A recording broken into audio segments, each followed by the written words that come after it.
Si vous avez des éléments à charge, mettez-les sur la table. C'est le moment. Il y a une accusatrice. Je suis inculpé depuis 18 mois.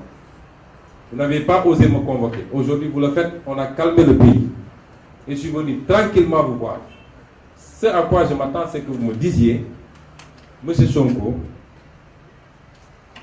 à partir de la plainte et des investigations que nous avons menées, voilà des éléments à charge contre vous qui prouvent que vous êtes auteur d'un viol sur telle personne. Rien de cela n'a été. Le procureur, le doyen des juges ne m'a, en présence de mes avocats, n'a agité aucun élément de preuve. Aucun.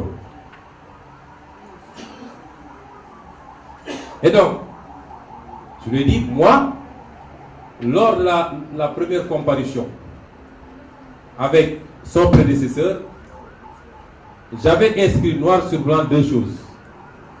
À la question, est-ce que vous reconnaissez les faits? J'avais répondu absolument pas, je ne reconnais aucun. Je ne reconnais aucun de ces faits. Je n'en connais même pas. Et deuxièmement, je suis victime d'un complot organisé, préparé, exécuté par telle et telle et telle personne. C'est ça qui était inscrit sur le dossier. Je lui ai dit, le dossier a deux volets. Volet accusation, volet contre-accusation. Que chacun apporte ses preuves. Et puisque vous êtes incapable de me montrer ne serait-ce que le début d'une preuve, moi je vais vous donner mes preuves. Et je lui ai dit, concernant le procureur Serigne Bassirou Gueye, il a comploté contre ma personne sur ce dossier. Et par la grâce de Dieu, parce que depuis qu'on a commencé ce dossier, je ne peux que remercier le Seigneur. Parce qu'à chaque fois et à chaque étape,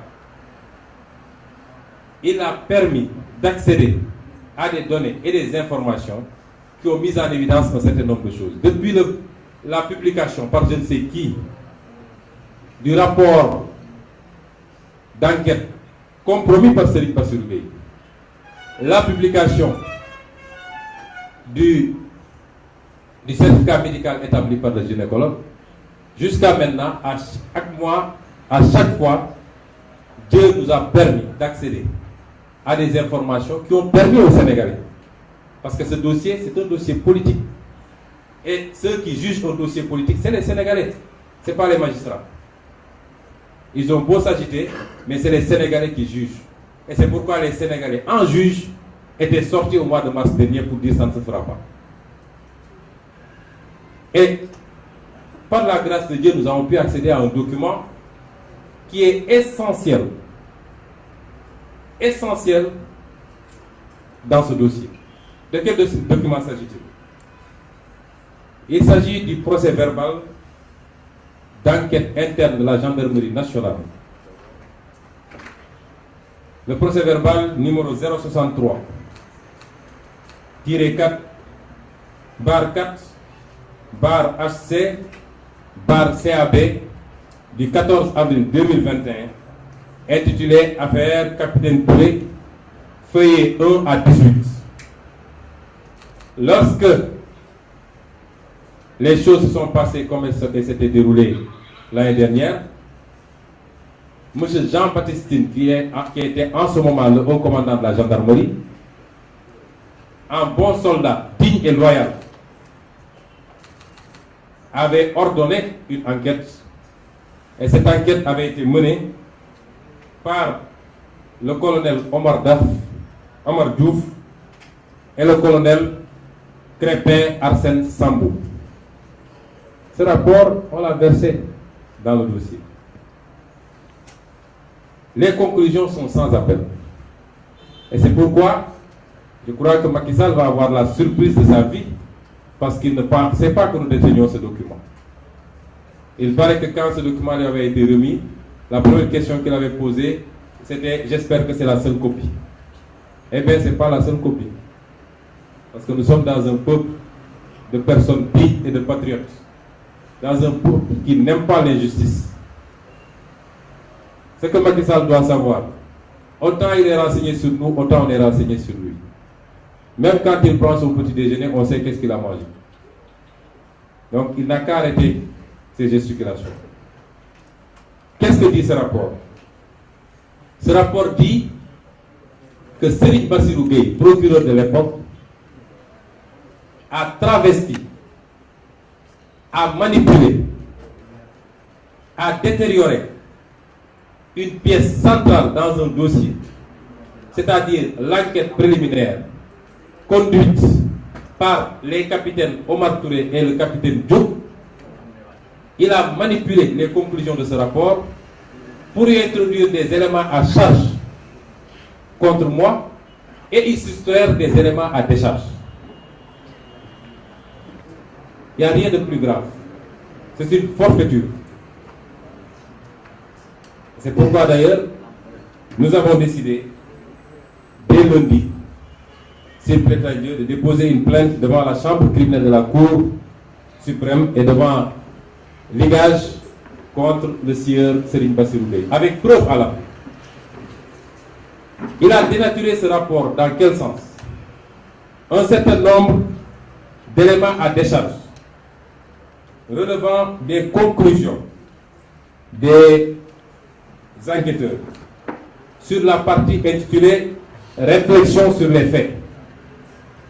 Un certain nombre de décharges dans lesquelles les enquêteurs exprimaient leurs doutes.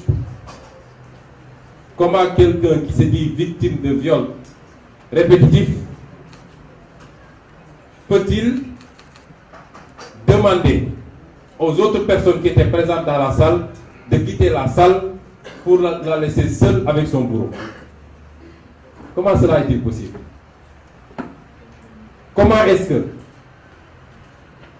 une personne qui doit avoir été victime de viol répétitif avec menace de mort peut supprimer des messages qui, en soi, devaient être des pièces à conviction qui prouveraient ces accusations? À la question de savoir, vous dites que vous avez reçu des SMS de Sonko qui disaient où sont ces SMS, elle dit j'ai supprimé ces SMS. Et les enquêteurs avaient dit qu'il y avait comment elle a pu supprimer ces preuves matérielles qui auraient pu participer à la manifestation de la vérité. Ensuite, pour une victime de viol répété, son comportement reste assez curieux. Pourquoi n'a-t-elle rien dit à sa patronne, sachant que cette dernière interdit formellement d'entretenir des relations extra-professionnelles, ainsi de suite. Et ensuite, la partie où le dénommé Sidi Ahmad Mbaye reconnaissait avoir participé à la préparation en montant le guet devant l'Institut pendant longtemps, toutes ces parties-là ont été censurées, enlevées du rapport par Serigne Bassirou Gueye. Je rappelle qu'un procureur n'a pas le droit de modifier une virgule d'un rapport. Il est certes le maître des poursuites, mais l'enquête dépend exclusivement des enquêteurs. Il n'a pas le droit de le modifier, de le censurer.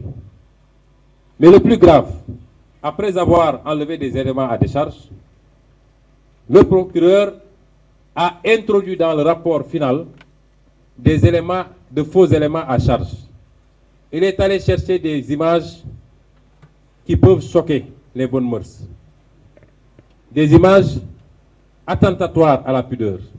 Et l'objectif, c'était d'atteindre la propriétaire de l'Institut, l'accusé de proxénétisme et pouvoir par ailleurs atteindre Sonko. Et c'est pourquoi il est allé sur Internet, où il est allé puiser énormément d'images obscènes que vous voyez là. Toutes ces images-là, c'est Serigne Bassirou Gueye qui les a introduites dans le dossier alors qu'elles n'ont absolument pas de rapport avec l'Institut. Et ça ressort du document. Mais mieux encore, mes avocats avaient déposé une requête auprès du doyen des juges en lui demandant de saisir la cybercriminalité pour vérifier le rapport de ces images avec l'Institut en tant que tel. Quand les résultats sont sortis, quand la cybercriminalité a fait ses investigations, il est apparu que ces images n'avaient aucun lien, ni de près ni de loin, avec l'Institut de Mme Ndeye Khady Ndiaye. Ça, c'est très grave ce que Bassirou Gueye a fait. Ce monsieur est un criminel. Et c'est pourquoi j'ai déposé une plainte. Parce que ses agissements, son complot, son acharnement à charger un homme politique ont coûté la vie à 14 jeunes Sénégalais. C'est très grave ce que Bassirou Gueye a fait.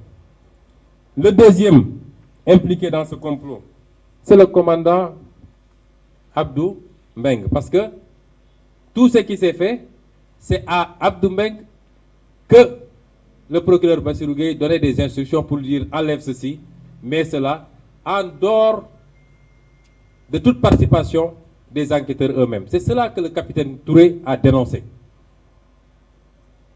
Cet homme est un homme digne. Je n'ai aucun lien, je le dis. Jusqu'au jour où le capitaine Touré est venu me remettre une convocation chez moi, je n'avais jamais vu ni entendu le nom du capitaine Touré. Je n'avais jamais vu l'homme, je n'avais jamais entendu son nom. Et depuis ce jour, jusqu'au mois où je vous parle, je n'ai jamais vu cet homme. Il y a des Sénégalais extrêmement dignes et qui nous rendent fiers, qui doivent nous rendre fiers tous tant que nous sommes. Parce qu'il a vécu des pressions. Le rapport a conclu, le rapport interne de la gendarmerie a conclu effectivement qu'il y avait des menaces sur la vie du capitaine Touré et que sa hiérarchie n'a pas réagi. Cet homme n'aurait pas dû mériter d'être exclu de la gendarmerie. Il devait être décoré plutôt que d'être exclu de la gendarmerie. C'est ces injustices, ce complot, qui était insupportable pour lui. Bien qu'il ne me connaisse pas, bien qu'on ne se soit jamais vu, mais en tant que patriote et un homme digne, qui a prêté serment de servir le Sénégal et non pas des hommes, c'est ça qui l'a amené à dire non. Mais ce n'est pas des proximités ni rien d'autre. Et le troisième, c'est le général Moussa Fall. Il est établi dans ce rapport, le capitaine Touré l'a dit, le capitaine Diouk a confirmé en avoir entendu parler, que le général Moussa Fall, 15 jours avant les faits supposés ou les faits déclarés, parce que ça n'atteint même pas le niveau de